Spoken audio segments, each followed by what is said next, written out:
Hola nuevamente. En esta ocasión es la última oportunidad que nos encontramos y vamos a aprovechar para hablar un poco extender un poco más el tema de las versiones. También vamos a extender un poco más el tema de las versiones en el sentido de las versiones españolas romanceadas. Pero antes de eso quisiera hablarles también extendiendo un poco ese tema de la crítica textual, no en profundidad, sino simplemente para que ustedes tengan un abrebocas, un adelanto, si tal vez van a ver más adelante el tema con mayor profundidad. En este caso vamos a hacerlo por medio de la visualización de lo que sería la crítica textual en el Antiguo Testamento o en la Biblia hebrea. Acompáñenme entonces en esta presentación.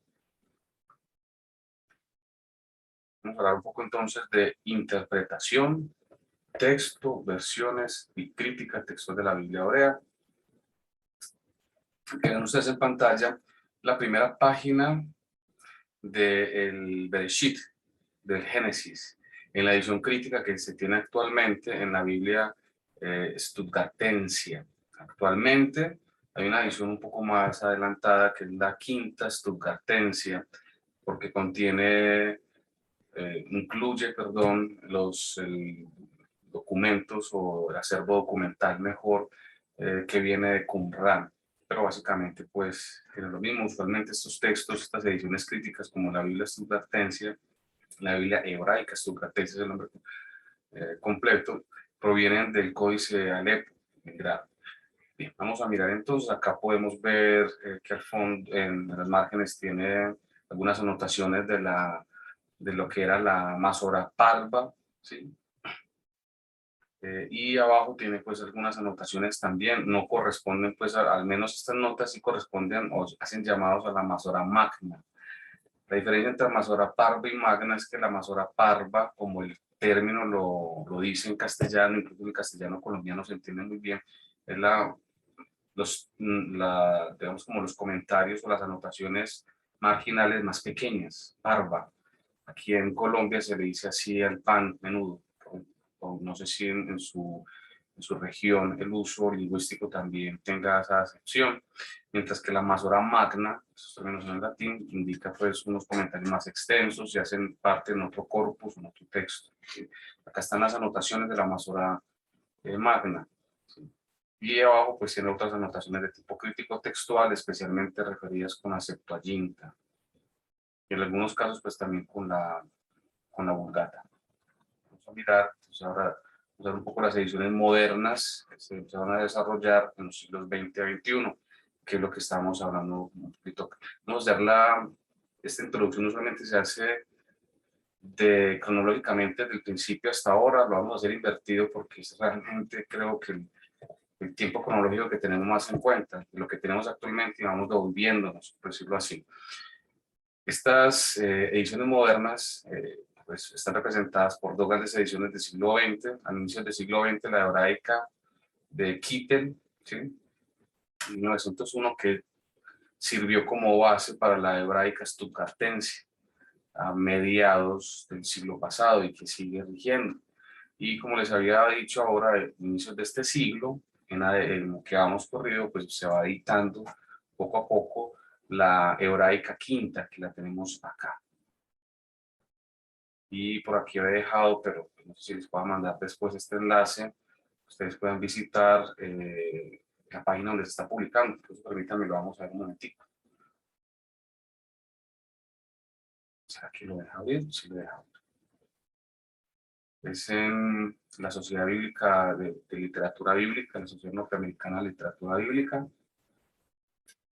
En su página oficial, como lo pueden ver, esta SBL es pues las siglas de Society of Biblical Literature, el SIT.org, ahí lo tenemos y podemos encontrar entonces la publicación. En este momento van aquí publicando de forma digital, casi no lo digo, el libro de Proverbios, y se puede descargar. El que quiera hacerlo, pues ahí les queda la publicación. Vamos entonces acá. Bien, vamos a mirar las primeras ediciones impresas de la modernidad, siglo XV al siglo XVII, siglos XV al siglo XVII, perdón. La primera más importante fue la Políglota Complutense. Tal vez algunos de ustedes conozcan al profesor Sergio Ramírez, mejor conocido en el inframundo, en el mundillo oscuro y tenebroso de las redes sociales como el dinosaurio de Noé. En ese momento se encuentra adelantando estudios en la Complutense, precisamente en la Universidad Complutense en Madrid, y creo que no sé para cuándo vaya a salir este video. En este momento, estamos a 22 del mes de octubre del año 2001, él está recientemente, ayer, publicó unas fotos sobre la Políglota Complutense, teniéndola en sus manos, tengo el privilegio de tenerla en sus manos. Acá nosotros podemos hacer una visualización. Esta Políglota Complutense se llama así pues porque presenta el texto en varios idiomas, hebreo, en latín y en griego transliterado. Y tiene una muy hermosa tipografía, eso es lo más bonito de la políglota, los tipos que utilizó, o sea, los elementos individuales para las letras, el tipo de letra que se utilizó es muy hermosa, la que se utilizó para hacer tanto el hebreo como el griego, unas noticas muy bonitas, unas letras griegas muy bonitas. Acá infortunadamente no podemos ampliarlo tanto. Este pues corresponde a precisamente la primera página de Génesis. También tenemos de esta época, del inicio de la modernidad, la muy famosa Segunda Rabínica, publicada en España. La Políglota Complutense también fue publicada en España, miren los años 1514, 1517. La de Erasmo de Rotterdam le ganó en la publicación, pero por unos problemas administrativos, por dificultades para conseguir la autorización eclesiástica desde Roma.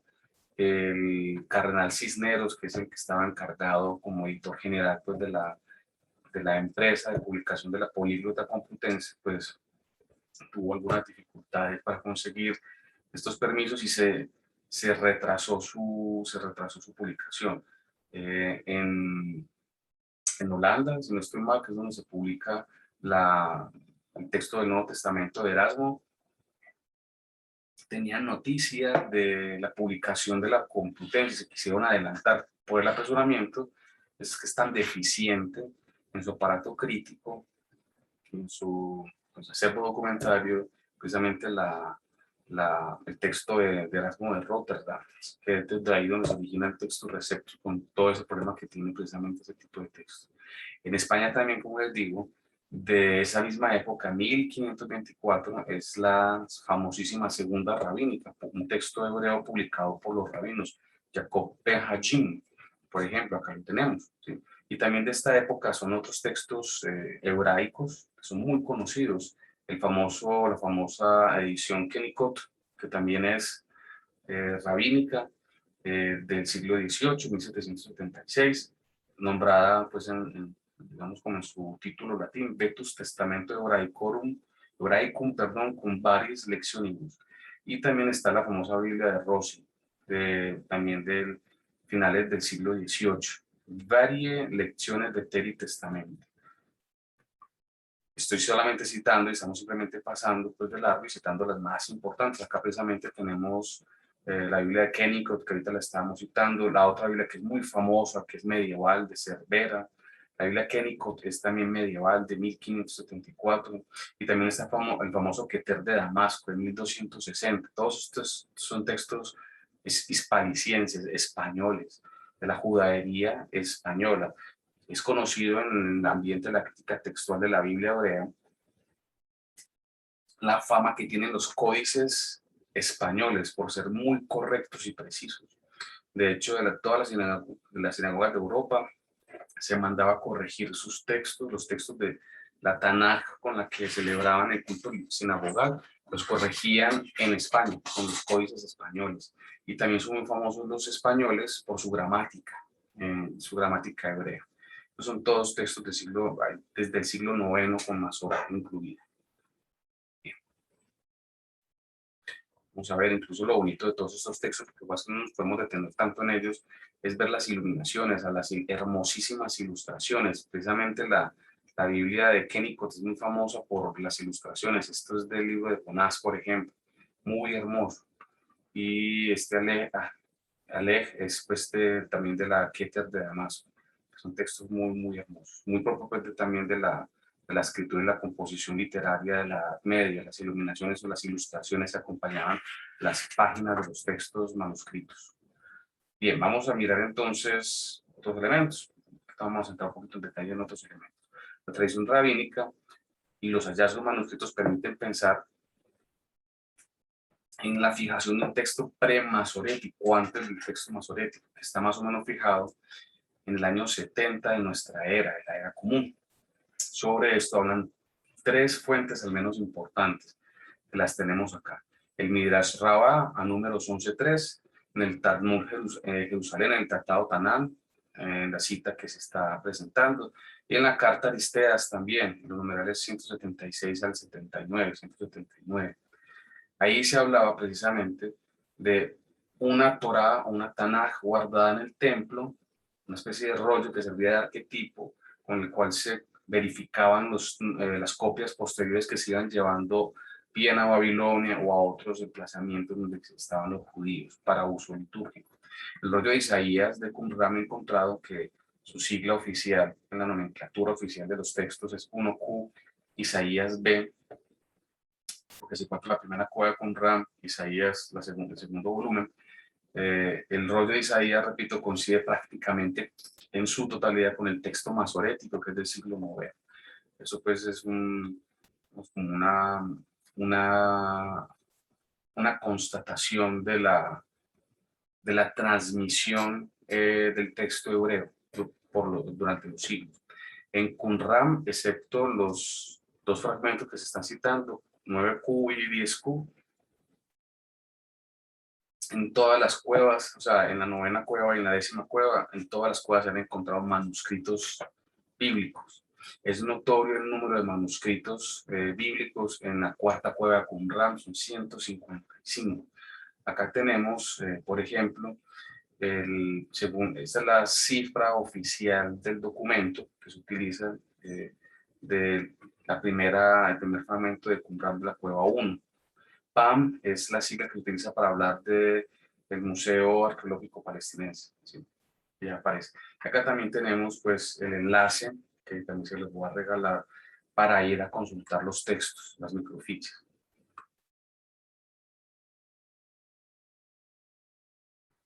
Abre www.deadseascrolls.org.il, pueden encontrar fácilmente. Y aquí pues se puede buscar lo que se necesite. Textos de Qumran, del Wadi Morabat, que también es otro emplazamiento arqueológico donde se han encontrado, en el desierto de Judea, donde se han encontrado fragmentos. El otro es también Nahal Heber, y finalmente también está Masada. Hay otro emplazamiento que es Wadi Dalijet, que es la cueva de Abu Sinet. Ahí los tenemos. También los podemos buscar por idiomas, textos que estén en hebreo, en arameo, griego, también hay en latín, y hay unos que no están identificados, y también los podemos buscar por su contenido: composiciones no bíblicas, textos no identificados, composiciones bíblicas, documentos propios de la comunidad qumrámica, y los tefilim y los mesuzot, es decir, textos litúrgicos. ¿Listo? Por buscar simplemente en textos bíblicos, que es lo que nos está llamando la atención ahora, escrituras, traducciones de las escrituras, textos para paráfrasis o parabíblicos, otros documentos, etc. Entonces vamos a buscar escrituras. Y ahí que está comentando ahora Génesis 1Q, Génesis 1Q, 1. Hay 12 fragmentos, vamos a verlos. Y los fragmentos se pueden ampliar tanto como uno quiera. Se le da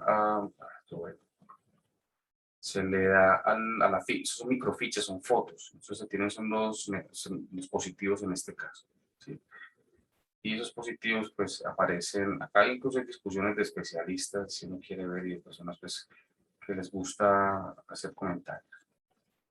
Se puede ampliar todo lo que se quiera para poderse estudiar el fragmento. Bueno, vamos a volver. Les repito, esto está en www.deadseascrolls.org. Rollos del Mar Muerto en inglés, deadseascroll.org, lo pueden encontrar. Bien. ¿Qué se encontró según Frank Cross, que es un gran especialista de la literatura y de los manuscritos de la Biblia hebrea? Este especialista arqueólogo nos comenta que hay al menos él tiene una teoría de los tipos de texto. Él habla de 3 tipos de texto para hablar del texto premasorético, ¿sí? Y los aísla geográficamente. Él trata de identificar por zonas geográficas los tipos textuales. Tiene mucho sentido eso, ¿sí? Hay un texto palestino, otro tipo egipcio y un tipo babilonio, donde hubo grandes emplazamientos donde se desarrollaron la copia y producción de los manuscritos y familias textuales. El palestino está representado por Qumran y el Pentateuco samaritano. Está caracterizado por una fuerte actividad editorial, es decir, hay iniciaciones de glosas y lecturas paralelas, comentarios de los escribas. El tipo egipcio está representado por la forlague de la Septuaginta, es decir, por el texto que se supone que está detrás de la traducción griega. La traducción griega es una especie de reflejo, como espejo, de un texto original hebreo. Se supone que se puede retrotraer esa traducción, hacer una retrotraducción, o sea, del griego, volver otra vez al texto hebreo. Eso es lo que significa la forlague. Eso implica una gran cantidad de trabajo y muy interesante. También se hace con otras versiones antiguas, como la Vetus Latina y otras. Por eso la importancia, que les decía en la clase anterior, de las versiones antiguas para el estudio de la crítica textual, ¿sí? Que se puede comparar con los textos originales en hebreo, se hace la comparación y se puede establecer el texto original. Este tipo egipcio está caracterizado por ser intermedio entre el palestino y el babilonio, es decir, ni es tan amplio como el palestinense, ni es tan literal, tan corto y tan breve como este último, que va a ser el babilonio. Y precisamente el tipo babilonio está representado por el texto proto-masorético y está caracterizado por sus diferencias entre el texto del Pentateuco, que es muy conservador, y el resto de la Tanaj, casos especiales Samuel y Jeremías, donde presenta Cross y Talmud esta teoría de ubicación geográfica de los tipos textuales. En este texto publicado en 1975, que aparece acá, Qumran and the History of the Biblical Text, no está publicado en español. Tenemos las versiones que les estaba comentando ahora, que son tan importantes, y habíamos hablado ya algo en las clases anteriores sobre ellas. La Septuaginta es la primera traducción de la Biblia hebrea, ¿sí? De la Biblia en general, proviene de Egipto, de Alejandría, probablemente desde el siglo III antes de la era común, mandada a copiar por el jerarca, por el hegemón, perdón, Ptolomeo Filadelfo y su famoso bibliotecario Demetrio, según el texto de la carta de Aristeas. Entonces, Septuaginta sabemos por la carta de Aristeas que dice, significa este mito fundacional de la traducción del Pentateuco, 70 sabios en 70 días. Los estilos, a diferencia y despecho de lo que dice la carta de Aristeas, son mixtos. La carta de Aristeas se dice que es unificado y que eso es milagroso, que 70 personas trabajando de manera independiente traducen a un griego unificado el texto hebreo, que eso es una bendición, como se diría en el ambiente pentecostal. ¿Sí? Textos mixtos, el Pentateuco, Ezequiel, los Salmos, traducción literal más fiel, más conservadora, el texto de Isaías. ¿Sí? Otras traducciones, otras versiones al griego, como hemos dicho antes, Símaco, traducción aquí. Acá están las principales ediciones o ediciones princeps del texto de la Septuaginta. Está primero la Políglota Complutense de Amberes, de Heidelberg y Hamburgo y París. ¿Listo? Las ediciones modernas, que son de los siglos XIX y el siglo XX, más importantes, son la de Göttingen y la más conocida de todas, que es la Sulita de las Sociedades Bíblicas, que es la de Ralph. También está la de Cambridge y Old Testament in Greek, editada por Brooke, McLean y Thackeray. El famoso John Thackeray, que es un especialista muy conocido de la Septuaginta. También está la de Holmes y Parson y la de Sweet, que también son autores pues, británicos, de hecho de Cambridge también. La base textual de la Septuaginta para todas estas ediciones modernas la constituye el Codex Vaticanus, el texto A o el texto B, que es el que utiliza Sweet. Y en la edición de Ralph se utiliza el Codex Sinaiticus y el Alejandrino, es decir, un tipo textual de Alejandrino. así como las recensiones de Orígenes y Luciano, que son muy importantes, sobre todo esta última. El valor crítico textual de la Septuaginta, pues la forlague que representa, es un texto hebreo del siglo IV al menos. ¿Sí? Hay dos teorías respecto a eso. Hay un origen común, según autores como Delegar y Ralphs. Dicen que los manuscritos derivan de tres recensiones conocidas: la de Orígenes, Cesarea, la de Hesiquio en Alejandría y Luciano en Antioquía. O sea, dos occidentales y una oriental. La segunda teoría dice que el origen es disperso y ha sido unificado. Esa es la teoría de Keller. Y está también la que presentó Delegar, que habla de un urtext, un texto primitivo, que sería el resultado de la armonización de múltiples traducciones que circulaban previamente. Vamos a pasar acá más rápidamente. Vamos a hablar también de las versiones arameas, que ya hemos hablado sobre ellas. De esta manera existen al menos dos tipos, que es el Targum palestino y el Targum Onkelos. El Targum Onkelos representa el texto babilonio. Las ediciones más importantes son las que publicó Sperger, The Bible in Aramaic, y la de Díez Macho, que es un autor español, Alejandro Díez Macho, la Biblia políglota matetrense, también en la Complutense, sí. El valor crítico textual de la versión aramea es muy interesante porque usualmente sigue con fidelidad el texto masorético. Presenta diferentes variantes, que su origen es anterior incluso, y muestra que su origen es anterior incluso a la época de fijación del texto consonántico, o sea, antes del siglo I de la Edad Común, pero su mayor valor consiste en ser testimonio sobre los métodos exegéticos y el conocimiento de la lengua aramea. Acá tenemos en la pantalla la edición de Sperger, el Targum Pseudo Jonathan Génesis. Esta solamente tiene la traducción al inglés. La crítica textual, vamos terminando. Hay unos elementos que es importante entender del valor de esta ciencia o esta disciplina mejor bíblica. Primero, sus objetivos son tres: establecer el autógrafo, que es el texto original; precisar el proceso de transmisión, el proceso de fijación del texto consonántico, el Pentateuco samaritano y el texto masorético; y observar los cambios producidos en la transmisión. ¿Cuáles son los cambios producidos en las transmisiones? Básicamente son de dos tipos: accidentales y deliberados. Los accidentales es por la mecanicidad de la copia. Recuerden que son manuscritos, entonces pueden haber confusiones en letras semejantes, como en este caso la res, por ejemplo, en Salmos 18:11, entre bet y kaf, por ejemplo, entre hep y hep, ¿sí?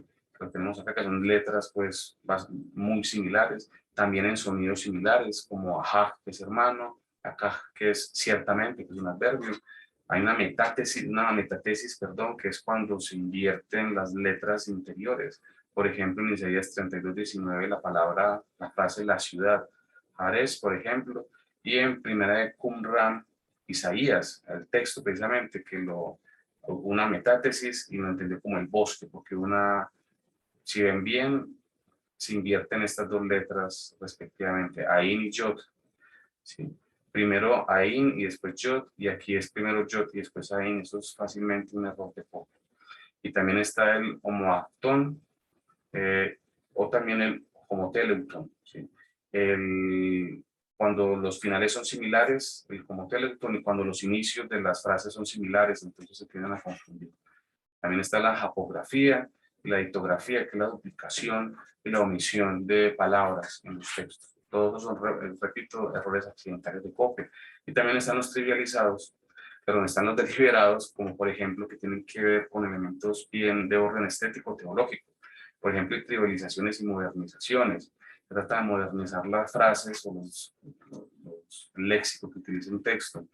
También las armonizaciones. Por ejemplo, en Génesis 2:2, el texto masorético dice: habiendo acabado Elohim en el séptimo día la obra que había hecho. ¿Sí?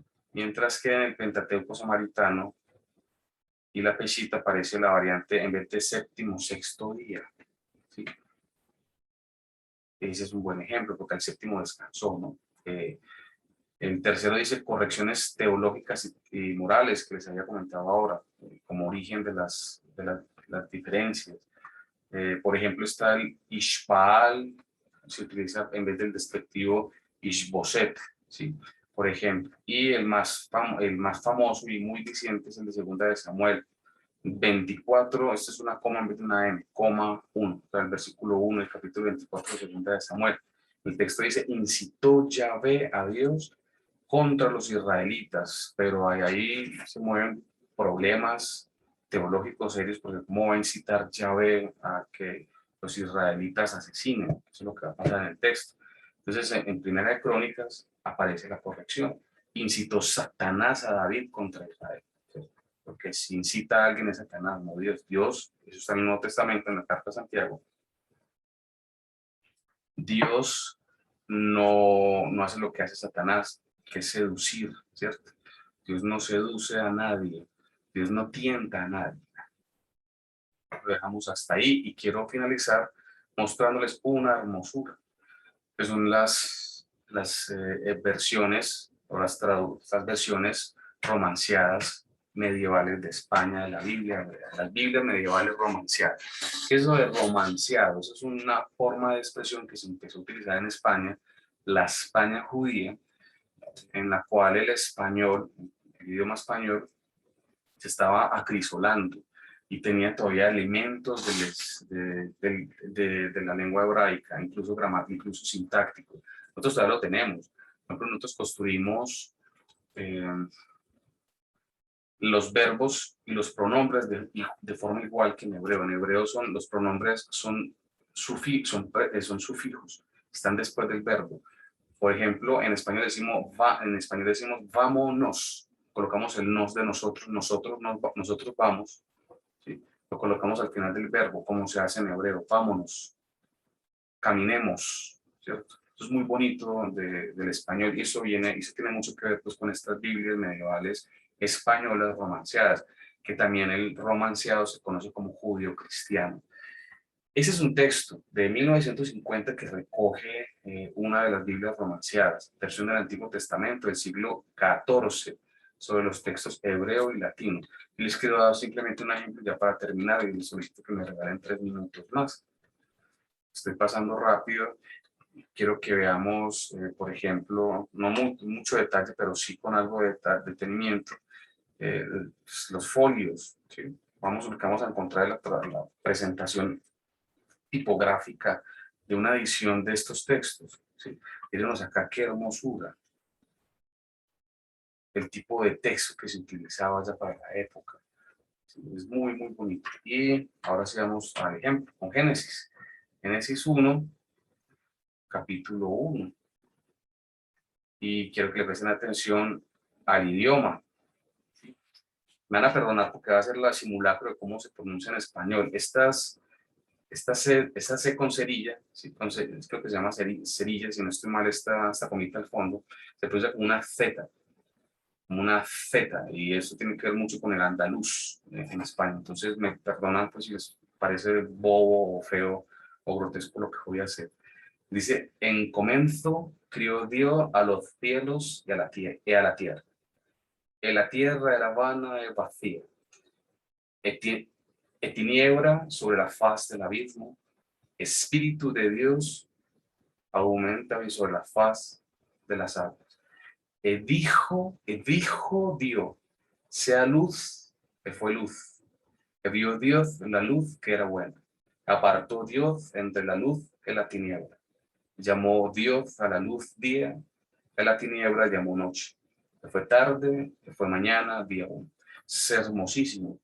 Mire, por ejemplo, el asunto de crío. En hebreo es bara, que es crear. Nosotros tenemos el término crear, criar, crear en español. Están cognados, criar y crear. Criar de alguna forma es crear o formar en una persona, un niño o una niña, costumbres y hábitos.